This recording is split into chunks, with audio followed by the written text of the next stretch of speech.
Hoje o programa Diálogo Sem Fronteira tem a satisfação de receber o professor Flávio de Oliveira, do Instituto de Estudos de Linguagem da Unicamp. Seja bem-vindo, professor.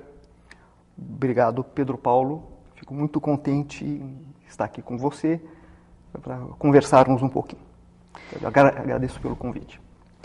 O Flávio tem uma tradição, uma formação em comum, porque vem da filosofia da USP, e depois fez mestrado, doutorado na área de letras clássicas, especificamente na língua grega, e é professor aqui na nossa Universidade Estadual de Campinas, na área de estudos clássicos, especificamente no tema da língua e literatura gregas. E o tema de hoje que nós vamos abordar é um tema que todos têm alguma noção, mas ao mesmo tempo tem também certas dúvidas, que é o tema justamente dos mitos gregos. Então a primeira questão que eu faria para você é o que são mitos gregos? O que são os mitos, né? Então, a gente tem 15 minutos, né? A gente precisaria de umas 3 horas ou 3 dias para conversar sobre isso. Mas, hoje em dia, quando a gente busca informações importantes e verdadeiras sobre o mundo e sobre nós mesmos, nós olhamos, por um lado, para a ciência, a física, a química, o que explica para nós o mundo. E, por um outro lado, nós olhamos para a história, né? Explica quem somos nós, quem foram os nossos antepassados. Muito bem. Os gregos olhavam para os seus mitos. O mito grego cumpria essa função. O mito grego explicava o mundo, do ponto de vista cosmogônico, o que é o mundo, do que é feito, como foi feito.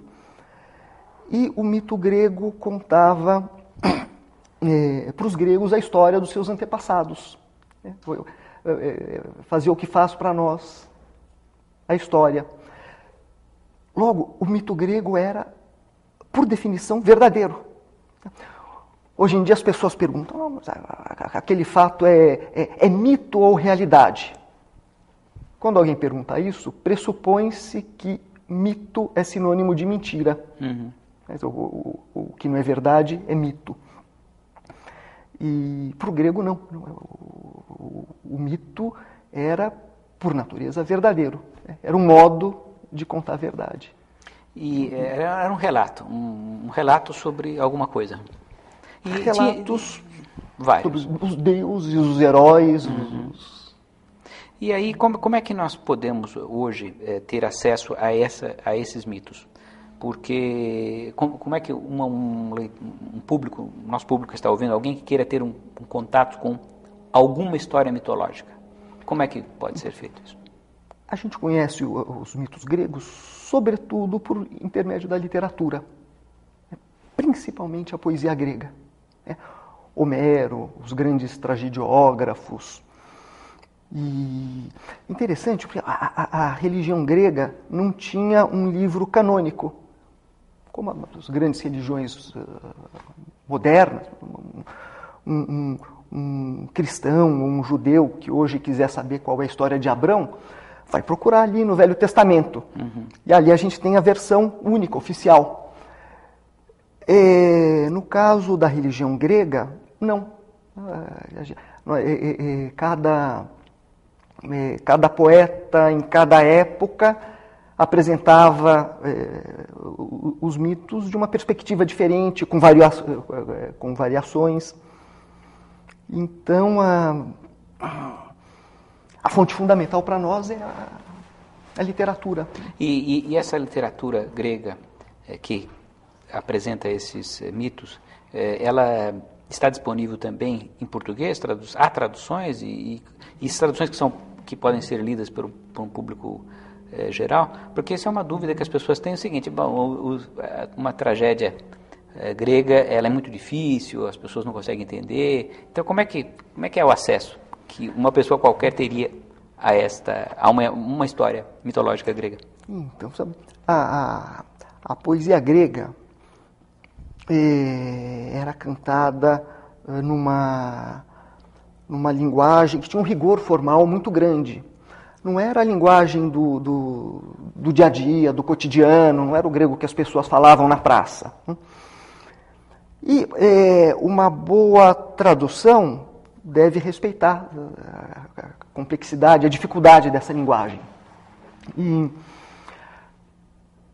até 50 anos atrás, mais ou menos, as traduções para o português do Brasil eram feitas, as traduções de literatura grega eram feitas, sobretudo, através do francês ou do inglês. A pessoa traduzia de outra língua. Traduzia de outra língua e não diretamente do grego. Nas últimas décadas, nós temos um grande número de traduções, de boas traduções, de excelentes traduções diretas do grego. E, sim, são acessíveis a qualquer leitor interessado no assunto. E aí, as histórias que são contadas, elas têm algumas características comuns, porque uma coisa que normalmente se associa à mitologia grega e à tragédia em particular é ao fato de que os personagens têm um fim trágico, um fim justamente que o destrói, né? O herói, ou o personagem, ele acaba se desgraçando. Então, se essa estrutura ela é assim, universal, e segundo, o que explica isso, né? Quais as características que explicam por que isso acontece? Então, Pedro Paulo, isso acontece sobretudo na tragédia. E Aristóteles, na Poética, dizia que a tragédia mostra a passagem de um homem superior, não uma pessoa comum, mas um homem superior, um rei, um herói, do estado de felicidade para o estado de infelicidade.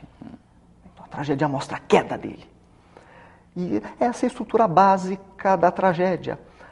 Porém, nem toda tragédia tem essa estrutura. Não, nós temos tragédias com um final feliz. Por exemplo, Alceste, de Eurípides, é uma tragédia, tem elementos cômicos, ela tem humor, ela tem um final feliz. A Helena, de Eurípides, tem final feliz. Então, embora a maior parte das tragédias tenha essa estrutura, não são todas. Agora, outros gêneros, nós temos gêneros diferentes, nós temos a comédia também.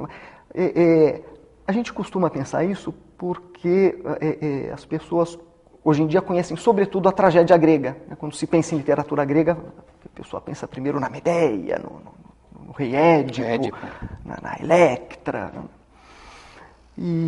Mas, na verdade, a literatura grega é muito mais ampla do que isso. Né? A gente tem a poesia épica, a poesia lírica, e cada gênero tem as suas características próprias. Especificamente no caso do grande personagem, do rei ou de qualquer outro herói, que se perde e passa então de um estado de felicidade para infelicidade, né, como dizia Aristóteles, isto muitas vezes se liga à arrogância desse personagem. Por que essa ênfase grega na híbris, na arrogância que acaba destronando a pessoa da sua posição? Esse era um ponto central da moral grega, esse conceito que você mencionou, o conceito de híbris. A híbris é um termo que é difícil traduzir com uma palavra só, mas ela designava basicamente um excesso, uma transgressão dos limites. Para todo mortal há limites estabelecidos no plano divino, estabelecidos pelos deuses, e transgredir esses limites, ultrapassar esses limites, é um ato punido violentamente pelos deuses. Essa transgressão, esse ato de ultrapassar os limites, é o que eles chamavam de híbris. Para o grego era muito importante a noção de medida. Metron, medida. Metron, né, que é a medida. E era necessário ter a medida em tudo. Absolutamente tudo. O excesso de qualquer coisa é indesejável.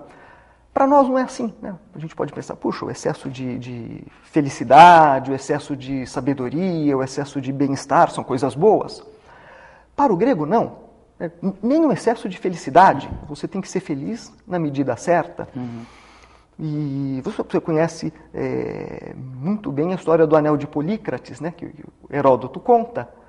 Né, e o Polícrates era o tirano de Samos e era muito feliz, tinha um reino próspero, era amado pelo povo. Mas começou a ficar preocupado justamente com esse excesso de felicidade. Então ele buscou realizar um ato que equilibrasse um pouco as coisas, para diminuir um pouquinho a felicidade e com isso não provocar os deuses. Ele resolveu então se desfazer de uma joia que ele estimava muito, da joia que ele mais estimava, e jogou o anel de Polícrates, ele atirou essa joia no mar. E não deu certo, é impossível enganar o destino. Um pescador pescou um peixe, ofereceu esse peixe ao palácio, e o cozinheiro do rei ao abrir o peixe, encontrou o anel de Polícrates no ventre do peixe. E Polícrates, pouco tempo depois, foi crucificado pelos persas. Né? É paradigmática. É paradigmática, história, né? Até porque também tem o outro elemento aí que não havíamos mencionado, mas que também é importantíssimo nesse pensamento grego, que é a questão do destino. Então, por que dessa ênfase também no fato de que o homem não pode controlar? Pois é impossível escapar do destino. Veja o caso do Édipo, no Édipo Rei. O Édipo toma todas as medidas com a maior prudência, com o maior bom senso, para escapar do seu destino. Que era justamente qual era o destino dele? O destino era matar o pai e se casar com a mãe. Então ele faz tudo que um homem sensato faria. O destino é matar o meu pai, eu vou viver bem longe do meu pai. Eu vou embora, eu não quero mais ver o meu pai, para não correr o risco de ter um acesso de loucura ou de matá-lo por acidente.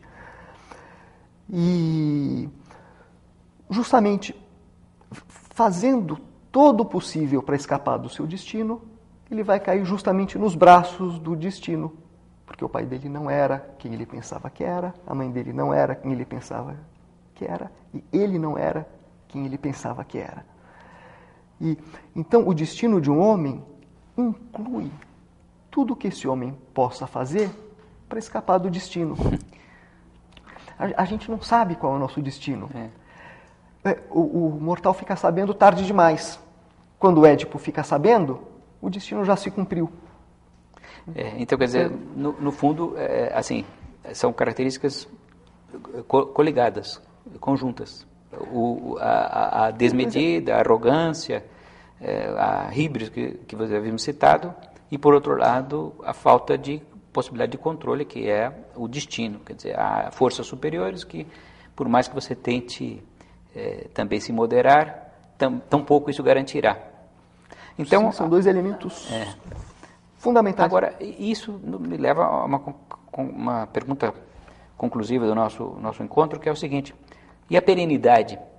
Porque isso estava falando da Grécia, mas esses anseios, esses temas continuam perenes 2.500 anos depois. Pois isso é formidável. É como se houvesse uma natureza humana que estivesse acima de todas as diferenças culturais e esses temas que eram fundamentais para o homem grego são fundamentais para nós também. E dá interesse da literatura grega, de toda a literatura, não é, Pedro Paulo? Eu falo da grega porque eu conheço Sim. melhor. Mas é uma questão que justamente toca questões internas do ser humano. Do ser humano, mas como toda grande literatura, como o Fausto de Goethe, os grandes romances de Dostoiévski, a Divina Comédia de Dante Alighieri, ou a Eneida de Virgílio. E aquelas obras fundamentais que falam sobre nós mesmos, que dizem coisas que são fundamentais para nós. E essa é a mágica de uma obra de 2.500 anos, que passa-se num contexto tão específico e continua... Pois é, essa ideia do clássico, né? Que é absolutamente fundamental ler isso hoje. É tão grande, é tão perturbador, é uma experiência transformadora. No presente e para o futuro, é verdade. Olha, Flávio, foi uma satisfação muito grande termos recebido aqui no nosso programa. Eu tenho certeza que o nosso público irá atrás, inclusive, das suas belíssimas traduções. Então, eu agradeço muito, Flávio, a sua participação hoje. Sou eu que agradeço, Pedro Paulo. Foi ótimo bater um papo com você aqui e espero que tenhamos outras oportunidades. E eu convido, então, a todos ao próximo programa Diálogo Sem Fronteira.